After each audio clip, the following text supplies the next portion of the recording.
नाजरीन आदाब। Ruby channel की खास पेशकश गोशे गयूर में एक नई निशिस्त लेकर, एक नई महफिल सजाकर मैं आपका मेजबान इनामुर रहमान गयूर एक बार फिर से हाजिर खिदमत हूं। जैसे आपको पता है, रूबी चैनल के खास प्रोग्राम गोशे गयूर में एक ऐसा मुकाम आता है। ये गोशे गयूर खुद अपने आप में एक ऐसा मुकाम है जहां पर हमारी मुलाकात होती है किसी नामवर मुनफरिद हस्ती से और गुफ्तगू होती है अहले फहम ज़का के साथ ऐसे मौज़ूआत पर जिनका रास्त ताल्लुक होता है आपके हमारे हालात, वाक़यात वगैरह वगैरह से। और उस गुफ्तगू का मकसद यही होता है कि हमको किसी तरह की रहनुमाई मिले, किसी तरह की गाइडेंस, किसी तरह का इंस्पिरेशन हमको मिले। आज इस महफिल में एक खास हस्ती को लेकर मैं हाजिर हुआ हूं। यह हस्ती यूं तो पुलिस की एक आला अफसर है, पुलिस के एक आला अफसर हैं ये साहब, लेकिन इनकी वर्दी के पीछे, इनके सीने में एक इंतहाई नर्म मुलायम दिल धड़कता है जो एक अदीब का, एक मुफक्किर का, एक शायर का दिल है। तो आइए मुलाकात करते हैं गोशे गयूर में जनाब कुमार विश्वजीत साहब से, जो इस वक्त आईजी पुलिस के ओहदे पर कारफरमा है। इससे मतलब नहीं है कि वो इस वक्त एग्जैक्टली क्या कर रहे हैं, मतलब यह है कि पुलिस के एक आला अफसर होने के बावजूद वो अपनी अदबी, अपनी शेरी, अपनी तख्लीकी मसरूफियात को किस तरह जारी व सारी रखे हुए हैं और उससे अवाम को किस तरह फायदा पहुंचाना चाहते हैं। आइए ये जानने की कोशिश करते हैं कुमार विश्वजीत साहब से, जो आईजी पुलिस हैं आंध्र प्रदेश कैडर के। कुमार विश्वजीत साहब, आपका स्वागत है, खैर मकदम है, welcome sir, thank you for coming to Goshe Gayur. जी सर, आप लोगों का बहुत बहुत आदाब और नमस्कार और प्रणाम।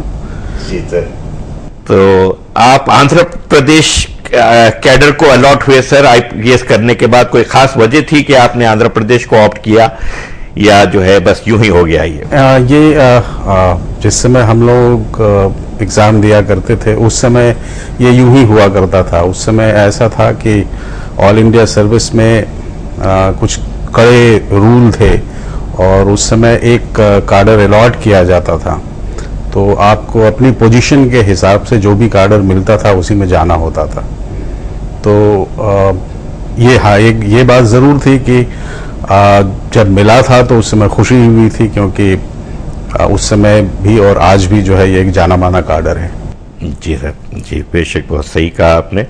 और आंध्र प्रदेश आप जैसे आदमी के लिए तो इंतहा से ज्यादा सूटेबल था, क्योंकि आंध्र प्रदेश में ही बहुत सारी लिटरेरी एक्टिविटीज का एक गढ़ रहा है। Andhra Pradesh as a state, Hyderabad as a city एक सेंटर रहा है लर्निंग का हमेशा, और आप लर्निंग से बहुत क्लोजली रिलेटेड रहे भी हैं भी, अभी भी जुड़े हुए हैं और शायद आइंदा रिटायरमेंट के बाद और भी ज्यादा जुड़ जाएंगे, मेरी एक गट फीलिंग ऐसी है। तो सर, आप अपने ताल्लुक से बताइए कि आपकी इब्तदाई तालीम कहाँ हुई और कैसे आप यहाँ तक पहुँचे? मेरा जो बचपन है वो बिहार में बीता है, और मेरी जो पढ़ाई लिखाई शुरुआती दौर की थी वो अब तो झारखंड प्रदेश हो गया है। तो झारखंड में एक जगह हुआ करती थी नेतरहाट, थोड़ा पहाड़ी एरिया है, वहाँ पर हमारी पहली पढ़ाई लिखाई हुई। 10वीं तक मैंने वहाँ किया। उसके बाद मैं दिल्ली पहुंचा, फिर दिल्ली पब्लिक स्कूल में मेरी पढ़ाई हुई। उसके बाद दिल्ली यूनिवर्सिटी में कॉलेज में मैं रहा, वहीं पर एमए भी किया। पीएचडी में कर रहा था, उसी दौरान ये हमारा यूपीएससी में सिलेक्शन हो गया। उसके बाद पढ़ाई से कोई नाता नहीं रहा। जी, आपने बीए एमए काहे में किया? मेरा ख्याल है आपने संस्कृत से किया। जी जी हाँ, जी हाँ। 12वीं तक मैं साइंस का स्टूडेंट था जी। और मैं कभी भी अच्छा साइंस का स्टूडेंट नहीं रहा, और मेरी इच्छा हमेशा से थी कि मैं कोई भाषा पढूं।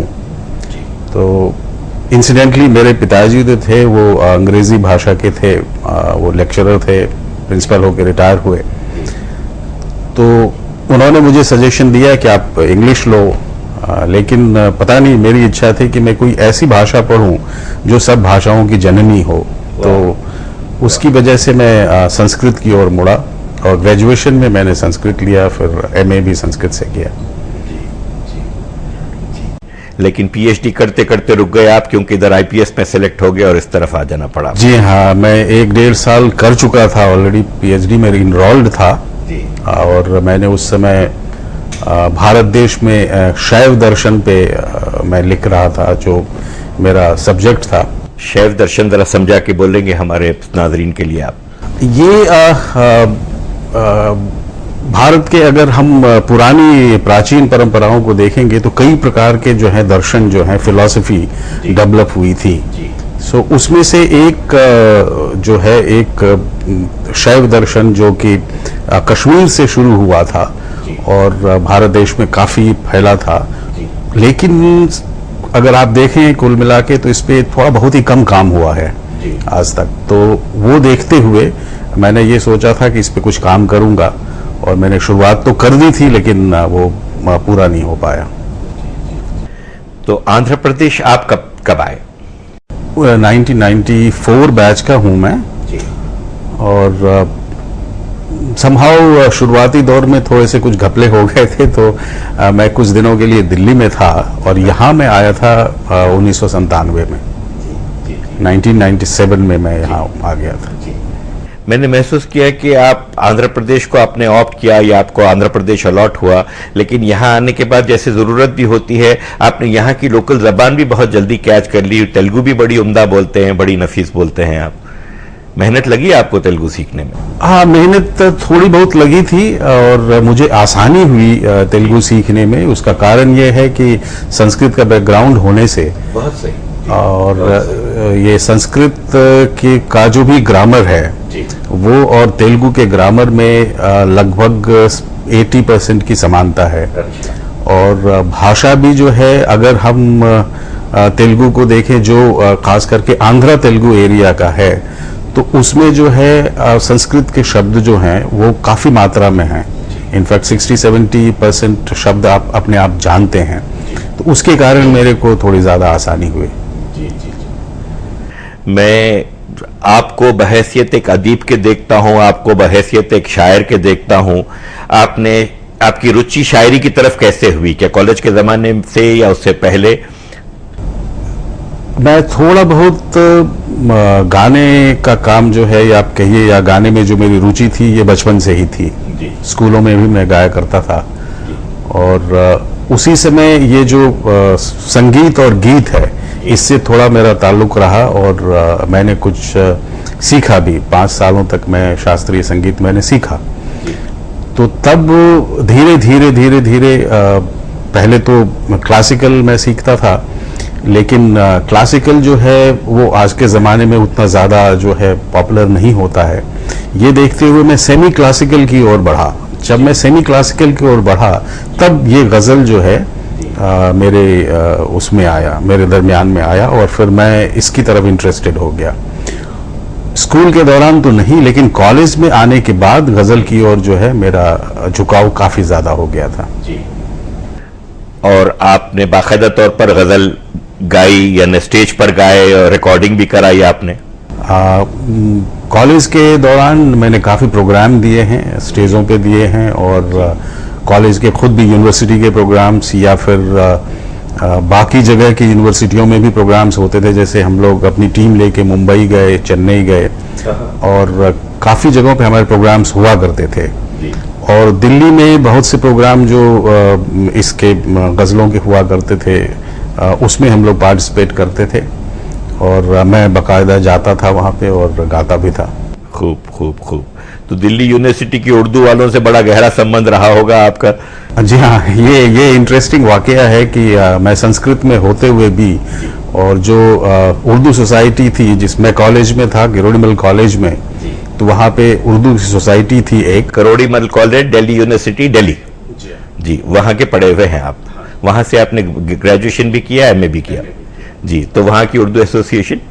तो उर्दू एसोसिएशन जो थी वहाँ की, वो जो है प्रोग्राम्स में भाग लिया करते थे वहाँ के लोग, और उस कॉलेज की तरफ से उर्दू एसोसिएशन की ओर से मैं जाया करता था गज़ल गायकी के लिए, जो कि एक अजूबा था वहाँ पे, क्योंकि मैं संस्कृत में था और संस्कृत और उर्दू को हमेशा जो है देखा जाता है एज इफ कि वो दोनों अलग अलग चीज़ें हैं। जबकि अगर पूरी तरह से देखा जाए और तो देखा मैंने कि उर्दू में या संस्कृत में या जहाँ कहीं भी जो ग्रामर के पार्ट्स हैं वो काफ़ी कुछ समानता है उसमें।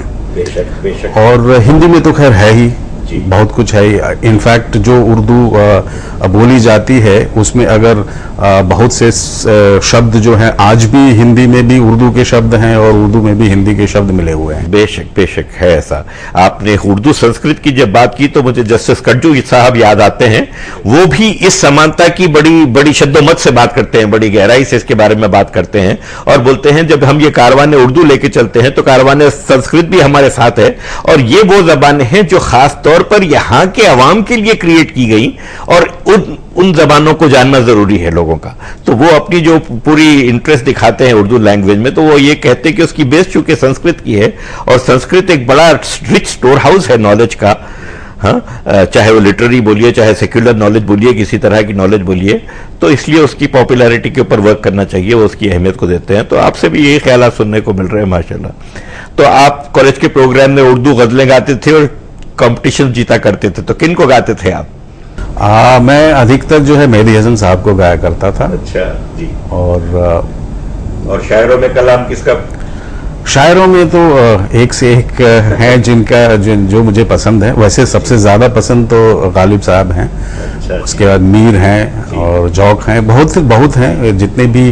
खास करके जो आप ये देखें जो शास्त्रीय गजल लिखने वाले हैं वो मुझे ज्यादा पसंद है। वैसे आजकल भी गजलें लिखी जाती हैं जिसमें कि एक्चुअल शास्त्रीय गजल नहीं होती हैं, वो उसमें जो गजल के जो भी नियम हैं उसके अनुसार वो नहीं लिखते हैं। ना बहर होता है, किसी में रदीफ काफिया का भी नहीं होता है। बहुत सी चीजें हैं जो नई चीज हो गई हैं, लेकिन मुझे जो है वो पुरानी ही पसंद है।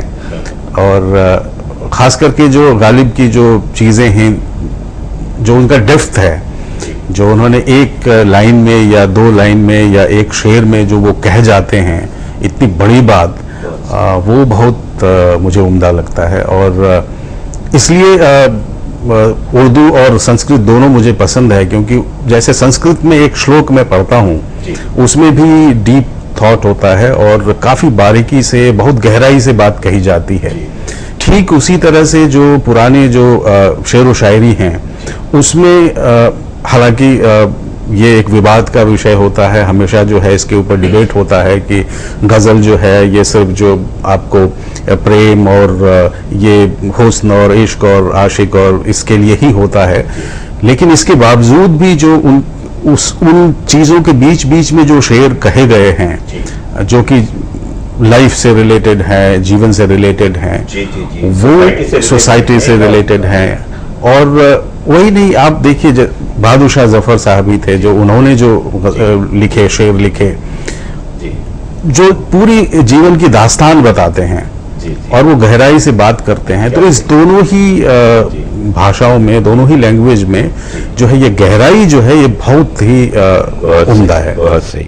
जैसे बहादुर शाह जफर शहंशाह होते हुए भी कहते हैं कि पड़ी जब अपनी बुजराइयों पे नजर तो नजर में कोई बुरा ना रहा। तो अब ये सिर्फ इश्क आशिकी की तो बात नहीं है, इसमें पूरा एक फलसफा है, इसमें पूरा रास्ता दिखाया जा रहा है, समझाया जा रहा है कि अपने आप को सुधार के संभाल के रखना वही सबसे बड़ी बात है। दूसरों के ऐब नहीं ढूंढने चाहिए, अपने को अपने ऐबों पर देखना चाहिए। तो शायरी का जो मेन मकसद होता है इसी तरह की जो है फहम, इसी तरह का थॉट देने का होता है और उस मामले में शायरों ने बेशक बहुत अच्छा काम किया है। मैं तो ब्लेस्ड फील करता हूं कि हम वी वे लकी कि हमने कुछ ज्यादा पढ़ा, ज्यादा समझने का मौका मिला, तो आज अपने को ज्यादा कल्चरली ज्यादा रिच महसूस करता हूं। मैं कल्चरल रिचनेस की बात कर रहा हूं सर, तो हैदराबाद बड़ा कल्चरली रिच मुकाम है और आप इंतहा से ज्यादा लिटरेरी माइंडेड हैं, आप सोशली इंतहाई कॉन्शियस हैं, लेकिन उसके बावजूद ऐसा लगता है कि आप जो है एक लो प्रोफाइल मेंटेन करके चलते हैं। अपने आप को हैदराबाद की लिटरेरी सीन या सोशल सीन या कल्चरल सीन पे आपने किसी तरह से मूव करने की कोशिश नहीं की, ऐसा लगता है। इसके बहुत सी चीजें होती हैं। एक तो ये है कि मेरा जो मानना है कि किसी भी चीज के लिए हमें किसी को बताने की जरूरत नहीं है। अगर कोई इंसान अच्छा है या कोई इंसान कोई अच्छा काम कर रहा है तो उसके लिए किसी पब्लिसिटी की आवश्यकता नहीं है। खुशबू अपना पता खुद देती है। खुशबू पता दे ना दे वो तो एक अलग बात है। बात यह है कि अगर हम किसी को कुछ देते हैं, अगर हम समाज को कुछ देना चाहते हैं तो जो हमारा काम है हमको वो करना चाहिए। इससे हमें कोई मतलब नहीं होना चाहिए कि हमें उससे कितनी उपलब्धि मिली, कितने लोग हमें जान पाए या नहीं, क्योंकि जो हमें चीज देना है, मेरा काम है कि एक लिटरेरी वर्क करके मैं समाज को या सोसाइटी को कुछ ऐसी चीज दूं जिससे कि उनको सीख मिल सके। अब उसके लिए एक तो तरीका ये है कि हम उसको पब्लिसिटी करें और हमें लाखों के पैसे मिल जाएं या कुछ ऐसा हो जाए, एक तो वो तरीका है। एक दूसरा तरीका ये है कि जो पुराने जमाने में जो ऋषि मुनि किया करते थे, कि जैसे आज भी कोई ये नहीं जानता है कि वेद किसने लिखा।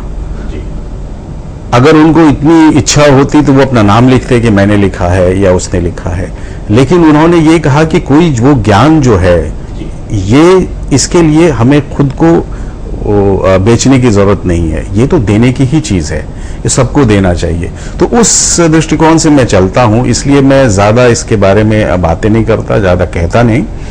बस इतना ही रहता है कि ये बात भी बहुत सच है कि खुशबू तो है, फैलती है और कभी न कभी लोगों को पता लगता ही है, और उसमें ज्यादा खुशी होती है बनस्बत इसके कि मैं जाके खुद बोलूं कि मैं इतना बड़ा ये हूं या उतना बड़ा वो हूं। वो तो बात बिल्कुल सही है, बिल्कुल सही है।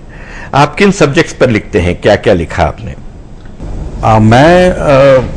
मैंने 3-4 तरह की चीजें लिखी हैं। वैसे ज्यादातर मैं जो है जिसको गद्य बोलते हैं वो लिखा करता हूं।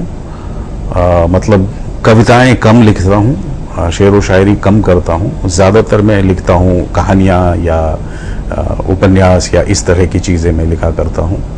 तो अभी तक मैंने एक कहानियों की किताब लिखी है, एक नॉवेल लिखा है, एक मैंने लिटरेरी वर्क किया है ऑन टेररिज्म। कहानियों की किताब है आपकी यहाँ? हाँ, एक बुक है। एक तो ये है, ये अतीत का दामन है।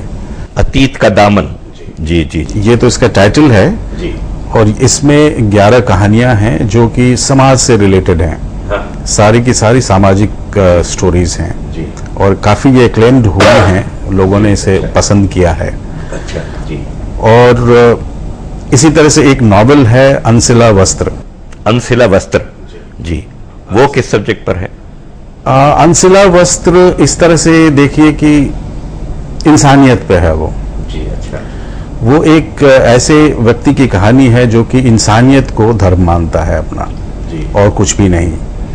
तो हालांकि अगर आप देखें तो उसके अपने जीवन में बहुत सी चीजें घटती हैं, लेकिन जो उसका जो मेन मुद्दा है उस पूरी किताब का वो यही है कि बाकी जितनी भी चीजें हैं सब दिखावे की हैं, जो एक ही चीज है वो है इंसानियत। तो उसके ऊपर है और उसकी कद्र होनी चाहिए, इसके लिए वो किताब है। और ये एक किताब है, ये टेररिज्म पे मैंने लिखा है, आतंकवाद एक परिचय। और ये एक तरीके से आप कहें तो ये एक ऐसी पुस्तक है जो कि आपको ये बताता है कि एक्चुअल में टेररिज्म है क्या। जी, जी। इसमें किसी से कोई ये लेना देना नहीं है कि किसने क्या किया, या इसमें कोई ऐसी व्याख्यान नहीं है कि कौन दोषी है कौन नहीं है। जी।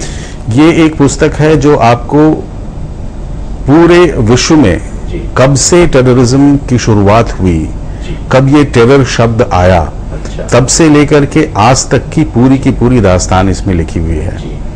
और ये बताता है कि ये क्या है एक्चुअली। क्या ये किसी तरह का एक वाद है, या जैसे हम टेररिज्म कहते हैं इज्म, तो क्या ये इज्म है या क्या है, उसके बारे में ये पूरी की पूरी कहानी बताता है। सर, ये किताब आपकी पीएचडी की थीसिस भी बन जा सकती है अगर आप इसको? बन सकती है, लेकिन वो पीएचडी के बहुत से नियम कानून वगैरह होते हैं, तो वो देखेंगे बाद में। वो तो होते हैं। तो आपने टेररिज्म की जेनेसिस से डील किया है इस किताब में। आतंकवाद एक परिचय, एन इंट्रोडक्शन टू टेररिज्म। जी, अच्छा जी, बहुत अच्छा सब्जेक्ट चुना सर आपने। आप you have access to the information and you have the inclination for knowledge, तो इसीलिए यकीनन आपने बहुत अच्छा काम किया। इसके कोई ट्रांसलेशन वगैरह हुए हैं इंग्लिश में या उर्दू में, ऐसा कुछ? अभी नहीं हुए हैं, लेकिन एक आध पब्लिशर मेरे पास ही आए हैं कि इसको इंग्लिश में करके दीजिए। तो मैं कोशिश करूंगा। अभी नहीं जानता मैं कितना समय लगेगा। अच्छा होगा उसको इंग्लिश में भी करें, क्योंकि साउथ इंडिया में तो जरा उसके लिए ज्यादा मार्केट बन जाती है, फिर ज्यादा जो है बहुत अच्छा रहेगा अगर ऐसा हो तो। वैसे कई पब्लिशिंग हाउसेज अच्छी किताबों को तेलुगु में भी छापना चाह रहे हैं, क्योंकि कई व्यू पॉइंट जो हैं वो तेलुगु में आते ही नहीं, क्योंकि प्रॉपर लिखने वाले नहीं है वैसे सब्जेक्ट्स पर, तो इस वजह से जो ऐसा होता है। लेकिन अगर वो छप सके दूसरी जबानों में तो बहुत अच्छी बात होगी। लेकिन आपने खुद भी तो ट्रांसलेशंस किए हैं।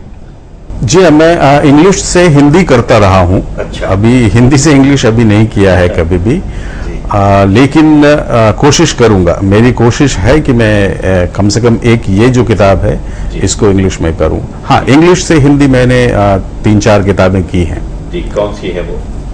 एक तो शिवा ट्रायोलॉजी करके है जी। इसमें इसका पहले जो पुस्तक है उसका नाम है immortals of Meluha. Immortals of Meluha. Meluha, जी। ये नाम सुन के लोगों को अजीब सा लगता है। बेसिकली मेलुहा जो है, जो राइटर हैं उसके, अमीश त्रिपाठी राइटर हैं, उन्होंने जो है इस पुस्तक को लिखा है इंडस वैली सिविलाइजेशन के समय में डिपिक्ट किया है उनको। और मेलुहा उन्होंने उस क्षेत्र को रखा है जो उस समय भारतवर्ष था। अच्छा। और जिस तरह से भारत उस समय एज ए जोग्राफिकल बाउंड्रीज में जिस तरह से बटा हुआ था, तो उसमें से एक जो क्षेत्र था जो भारत में, जिसको भारत कहा जाता था, और कुछ पोर्शन ऐसे थे जिसको दक्षिण और पूरब और ऐसे कहा जाता था, तो उसमें से एक क्षेत्र था जिसको वो उन्होंने मेलुहा घोषित किया था। तो वो है उसमें इमॉर्टल्स ऑफ मेलुहा।